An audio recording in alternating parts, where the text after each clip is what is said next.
የዘውትር አክብሮታዊ ሰላምታችን በያላችሁበት ድረስ ወደ ሸገር ታይምስ ቤተሰቦች እንደምናላችሁ የሰዓቱ ዜናችን ነው ተጀምሯል። የዕለቱን አበይት ነጥቦች አስቀድመን እናስታውቃችሁ።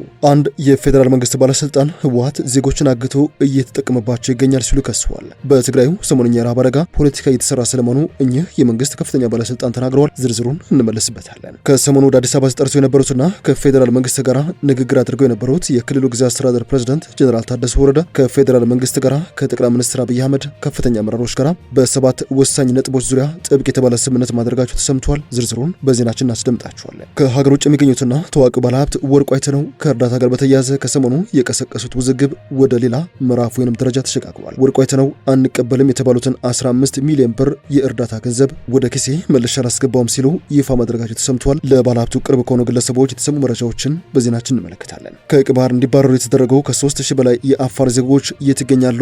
በኢሳያስ አፈወርቂ መንግስት አማካኝነት ከአሰብ ወደብ አቅራቢያ እንዲፈናቀሉ የተደረገው 3000 አፋሮች ጉዳይ በዜናችን በወፍ በረር የሚቀኝ ይሆናል። እንደተለመደው እየሰማችሁን አብራችሁን ቆዩ። የቻናላችን የዘወትር አክብሮታዊ ግብዣ ነው። ወደ ቀዳሚ ጉዳያችን እናምራ።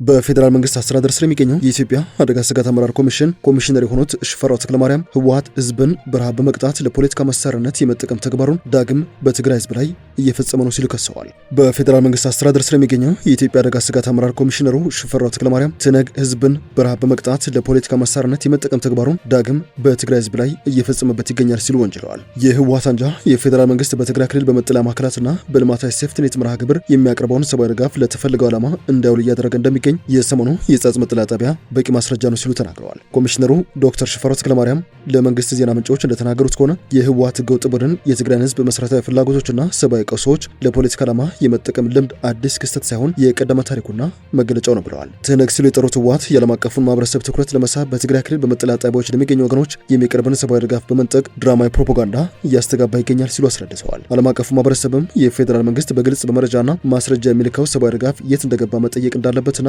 በቡድኑ የሐሰት ፕሮፓጋንዳ መደናገር የለበትም ሲሉ አንስተዋል። በማከልም ሰብአዊ ድጋፍ ለፖለቲካ ዓላማ ለማዋል የሚያደርገውን ጥረት ሁሉም ሊገነዘበው ይገባል ሲሉ ነው የጠቀሱት። የፌዴራል መንግስትም በትግራይ ክልል አስተማማኝና ቀጣይነት ያለው ሰብአዊ ድጋፍ ተደራሽ እያደረገ ይገኛል ሲሉ አስረድተዋል። በዚህም በትግራይ ክልል ከባለፈው ጥር 2017 ጀምሮ እስከ ታህሳስ ወር 2018 ድረስ 2 ሚሊዮን ኩንታል በገንዘብ ሲተመን 32 ቢሊዮን ብር የሚገመት ሰብአዊ ድጋፍ መሰራጨቱን ይፋ አድርገዋል። በዚህ መሰረት የፌዴራል መንግስት ዜጎች ሰብአዊ ጉዳት እንዳደረሰባቸው ያለውን ጠንካራ አቋም በተግባር የሚያረጋግጥ ስለመሆኑ ነው ያብራሩት። የህወሓት ቡድን በትግራይ ክልል ሰብአዊ ድጋፍ ተደራሽ እንዳይሆን በማስተጓጎል ድጋፉን ከችግረኛ ዜጎች በመንጠቅ ዳግም የህዝብ ጠላትነቱን እያረጋገጠ ይገኛል ሲሉ ነው ያብራሩት። ቡድኑ ያልበቃ ብሎት ለእያንዳንዱ ድጋፍ ፈላጊ ዜጋ ከሚሰጥ የፍጆታ ድርሻ ላይ መዋጮ እንደሚሰበስብም ነው የተናገሩት። ህወሓት በሰብአዊ ድጋፍ ስም በዜጎች ላይ የሚፈጽመው አስነዋሪ ድርጊት ለኢትዮጵያ ተረካይ ጠላቶች ያለውን የተላላኪነት ጥግ በተግባር እያረጋገጠ ነው ሲሉ ወንጅለዋል። በሌላ በኩል ኮሚሽኑ የድጋፍ ጥሪ ባላቀረበበት ሁኔታ በማህበራዊ ትስስር ገጾች በቡድንም ሆነ በተናጠል የሚደረጉ የድጋፍ ማሰባሰብ ዘመቻ የአሰራር ስርዓትን የጣሱ ህገወጥ አካሄዶች ስለመሆናቸው ይፋ አድርገዋል። በዚህም በተለያዩ የማህበራዊ ሚዲያ አማራጮችን በመጠቀም ሰብአዊ ድጋፍን በማሰባሰብ ላልተገባ ዓላማ እየዋሉ የሚገኙ አካላት ከድርጊታቸው ሊቆጠቡ ይገባል ሲሉ ነው ዶክተር ሽፈራው ተክለማርያም ያሳስቡት። ከሰሞነኛው መነጋገሪያ የእርዳታ ጉዳይ አልወጣንም። ስማቸው በብዙ ዘንድ የሚታወቁትና በባህር ማዶ የሚገኙት ወርቁ አይተነው አንፈልግም የተባሉትን ለእርዳታ ያለገሱትን ገንዘብ ወደ ኪሴ መልሼ አላስገባም ስለማለታቸው ተሰምተዋል። ለመሆኑ ወርቁ አይተነው የቀሰቀሱት ውዝግብ ምን ይመስላል? በደብረ ብርሃን ከተማ ለሚገኙ ተፈናቃዮች ድጋፍ ማሰባሰቢያ በማህበራዊ ትስስር ገጾች መደረጉ ይታወሳል። ይህንን ተከትሎ ባለሀብቱ ወርቁ አይተነው የ15 ሚሊዮን ብር ድጋፍ እለግሳለሁ ሲሉ በቀጥታ ስርጭት በተደረገ የቲክቶክ የእርዳታ ማሰራጨት መርሃ ግብር ላይ ቃል ገብተው ነበረ። ያም ሆኖ ግን አግማስ ኢትዮጵያ የተባለው ድርጅት ይህንን በጎ ተግባርና ወገኖችን በዘላቂነት ወደ ስራ ማስገባት እንቅስቃሴውን ለመደገፍ ያለመ የቀጥታ ስርጭት የድጋፍ ማሰባሰቢያ ፕሮግራም ላለፉት 6 ቀናት አድርጌያለሁ ሲል ይፋ ያደረገ ሲሆን በዚህ ዝግጅት ግን አንዳንድ ከድርጅቱ መርሃ ግብር ጋር አብረው የሚሄዱ አካሄዶችን ተመልክተናል ሲል መግለጫ ሰጥቷል።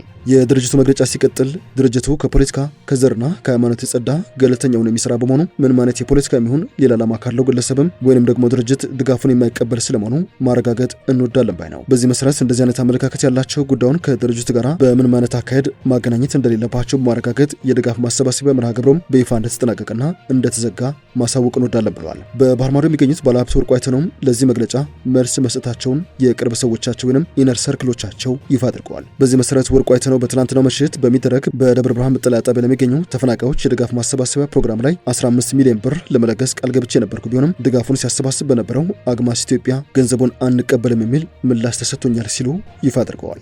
በዚህ መሰረት ባለሀብት ወርቁ አይተነው በትናንትናው ምሽት በሚደረግ መድረክ በደብረ ብርሃን መጠለያ ጣቢያ ለሚገኙ ወገኖች በቀጥታ የቲክቶክ ዝግጅት የተከናወነ የድጋፍ ማሰባሰቢያ ፕሮግራም ላይ ድጋፉን በአግማስ ኢትዮጵያ ቻሪቲ ኦርጋናይዜሽን አማካኝነት ለመስጠት ወስኜ ነበር ይላሉ። ያም ሆኖ ግን በአግማስ ኢትዮጵያ የበጎ አድራጎት ድርጅት በኩል የወጣ መግለጫ ተመልክቻለሁ ሲሉ ቅሬታቸውን ያሰሙ ሲሆን ወርቁ አይተነው ለፖለቲካ እንጂ ለእርዳታ አልለገሰም፣ ይህንን ደግሞ አንቀበልም በማለታቸው አዝኛለሁ ብለዋል። ያም ሆኖ ግን ቃል የገባሁትን 15 ሚሊዮን ብር ለታቀደውና ቃል ለገባሁት ዓላማ በደብረ ብርሃን መጠለያ ጣቢያ ለሚገኙ ወገኖች ድጋፉን በሌላ በኩል የማድረስ መሆኑን አሳውቃለሁ ማለታቸውን ጽፈዋል። ባለሀብቱ መልእክታቸውን ሲያጠቃልሉም አግማስ ኢትዮጵያ የተባለው ድርጅት ይህንን ድጋፍ ለፖለቲካ ዓላማ ነው በእኛ በኩል የመጣ ብለው አስበው ከሆነ በትልቁ ስተዋል ያሉ ሲሆን ለፖለቲካ መዋል በፈለግ ሺህ መንገዶች አሉ ማለታቸውን የቅርብ ሰዎቻቸው ያሰራጩት መረጃ ያሳያል። ዜናችን ቀጥሏል። በቄባር አካባቢ የሚኖሩ ከ300 ሺህ በላይ የአፋር ተወላጆች ከአካባቢው ተፈናቅለዋል ተብሏል። የዚህ መነሻ የአፋር ህዝብን ከቀይ ባህር ማራቅ፣ ከዚህ ባለፈ ደግሞ ለአሰብ ወደብ ቅርብ በሆኑ አካባቢዎች የሚደረጉ ሚስጥራዊ የማዕድን ማውጣት እንቅስቃሴዎች ናቸው ተብሏል። በቄባር አካባቢ የሚኖሩ ከ300 ሺህ በላይ የአፋር ህዝብ በኤርትራ መንግስት አማካኝነት መፈናቀላቸውን የቄባር አፋር ዴሞክራሲያዊ ድርጅት ይፋ አድርገዋል። በኤርትራ መንግስት በአፋር ህዝብ ላይ መብት ጥሰት መፈጸሙን የተናገሩት የድርጅት ሊቀመንበር ኢብራሂም ሃሩን ናቸው። ከነዚህም ውስጥ የቀይ ባህር አፋር ህዝብ ከታሪካዊ መሬታቸው በህገወጡ መንገድ እንዲፈናቀሉ መደረጉንና ወደ ጎረቤትና ሌሎችም ሀገራት መሰደዳቸውን አስታውቀዋል። ከተፈናቀሉት ባሻገርም በቋንቋ እንዳይማሩ ማድረግን ጨምሮ የቀይ ባህር አፋር ህዝብን ማንነትና ባህል የማጥፋት ስራ ተሰርቷል ሲሉም ወንጅለዋል። እጅግ በርካታ ወጣቶች፣ ሴቶችና አቅመ ደካሞች እንደሚሰደዱ ያነሱት ሊቀመንበሩ እነዚህ ካሉበት አካባቢ ሆን ተብለው ለቀው እንዲወጡ ለማድረግም ምንም አይነት የልማት ስራ አልተከናወነም ሲሉ ገልጸዋል። ድርጅቱ በሰጠው መግለጫ በኤርትራ መንግስት የዘር ማጥፋት ወንጀልን ጨምሮ ተፈጽሟል ላላቸው ሌሎች የመብት ጥሰቶች ለአፍሪካ ህዝባዊና ሰብአዊ መብቶች ኮሚሽን ያቀረበውን ክስ አስመልክቶ ኮሚሽኑ በ60 ቀናት ውስጥ መልስ እንዲሰጥበት ለማድረግ ለኤርትራ ተመልሶ መላኩን ገልጾልናል ሲሉ ይፋ አድርገዋል። ባሳለፍነው ሳምንት ወደ ፌዴራል መንግስት አዲስ አበባ ለአስቸኳይ ውይይት መጥተው ነበር የተባሉት የትግራይ ክልል ግዛት አስተዳደር ፕሬዝዳንት ጀነራል ታደሰ ወረደ በሰባት ወሳኝ ነጥቦች ዙሪያ ከፌዴራል መንግስት ጋር ስምምነት ለመድረሳቸው ተሰምተዋል። የጊዜ አስተዳደሩ የፕሬዝዳንት ጽህፈት ቤት በትናንትናው ዕለት ይፋ ባደረገው መረጃ መሰረት ከጠቅላይ ሚኒስትር አብይ መንግስት ጋር ስምምነት ተደርሶባቸዋል ከተባሉት 7 ጉዳዮች መካከል ተከታዮቹ ይገኙበታል። የመጀመሪያው የደሞዝና የበጀት ጉዳይ በክልሉና በፌዴራል መንግስት መካከል ከአቅም በላይ በሆነ ምክንያት ሳይለቀቅ የቆየው የመንግስት ሰራተኞች የደሞዝ ጭማሪ በጀት እንዲለቀቅ በመደበኛ ዓመታዊ በጀት ላይ የነበረው መሳሰብ እንዲፈታና ወደ ስራ እንዲገባ መግባባት ላይ ተደርሷል የሚል ነው። ሁለተኛው የሰገን ወንዝ የውሃ ፕሮጀክት ግንባታ የሚመለከት ሲሆን ለመቀለ ከተማና አካባቢዋ በቂ የንጹህ መጠጥ ውሃ በማቅረብ የነዋሪዎች ችግር ይፈታል ተብሎ የሚጠበቀው ፕሮጀክት በመሆኑ አስፈላጊ የግንባታ እቃዎች ተሟልተውበት እንዲቀጥሉ በሚል ተወስኗል ተብሏል። ሶስተኛው ወሳኝ ነጥብ ያልተቆራረጠ የነዳጅ አቅርቦት ለክልሉ ወራዊ ነዳጅ ፍጆታ የሚበቃ ነዳጅ ሳይቆራረጥ እንዲገባ ውይይት ተደርጎበታል፣ መፍትሄም ተቀምጦለታል የሚል ነው። አራተኛው የስምምነቱ ነጥብ ተፈናቃዮች ስለመመለስና ግዛታዊ አንድነትን የማረጋገጥ ጉዳይ ነው ብለዋል። በዚህ መሰረት በተደረገው ውይይትና የፊት ለፊት ግንኙነት መፍትሄ እየተበጀለት እንደሄድ ከስምምነት ተደርሶበታል ብለዋል። አምስተኛው ነጥብ በሰላማዊ ውይይት የፖለቲካ ችግሮች የመፍታት ጉዳይ የግጭት መንገዶች ተዘግተው ለጠረጴዛ ውይይት ቅድሚያ እንዲሰጥ መግባባት ተደርሶበታል ያለ ሲሆን ራሳችን የፈጠርነው ችግር ራሳችን መፍታት ይገባል ተብሏል በሚል እንደተወሰነ የጊዜ አስተዳደሩ የፕሬዝዳንት ጽህፈት ቤት መግለጫ ያሳያል። ስድስተኛው የሀገራዊ ምክክር ሂደትና አፈጻጸሙን የሚመለከት ነው። የሀገራዊ ምክክር ኮሚሽን ከፍተኛ አመራሮች ውይይት ተካሂዷል። የትግራይ ምክክር ሂደት በሌሎች ክልሎች ከሚካሄደው ውይይት በተለየ በጦርነቱ የደረሰ ጉዳት ታሳቢ ባደረገ መልኩ እንዲቀጥል ውይይት ተደርጎበታል፣ መግባባትም ተደርሶበታል ብለዋል። የመጨረሻው ጉዳይ ሀገራዊና ክልላዊ ምርጫን የሚመለከት ሲሆን በቀጣዩ ግንቦት 2018 የሚካሄደው 7ኛው ሀገር አቀፍና ክልላዊ ምርጫ በትግራይ ክልል እንዲካሄድ አስቻይ ሁኔታዎች መኖራቸውና አለመኖራቸው አስመልክቶ ጊዜ አስተዳደሩ በያዝነው ሳምንት ይፋ መግለጫ እንዲሰጥ ከስምምነት ተደርሶበታል ብለዋል።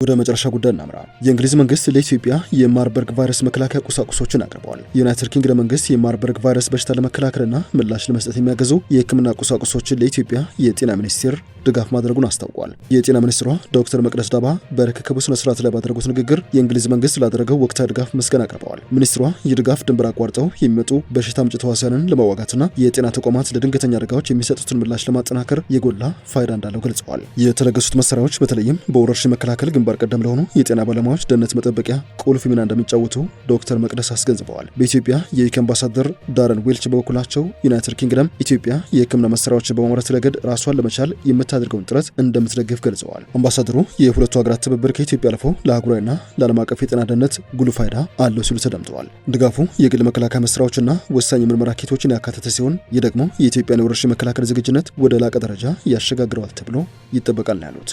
የሰዓቱ ዜናችን በቃ ስላደመጣችሁን አመሰግነን። በያላችሁበት ሰናይ ጊዜ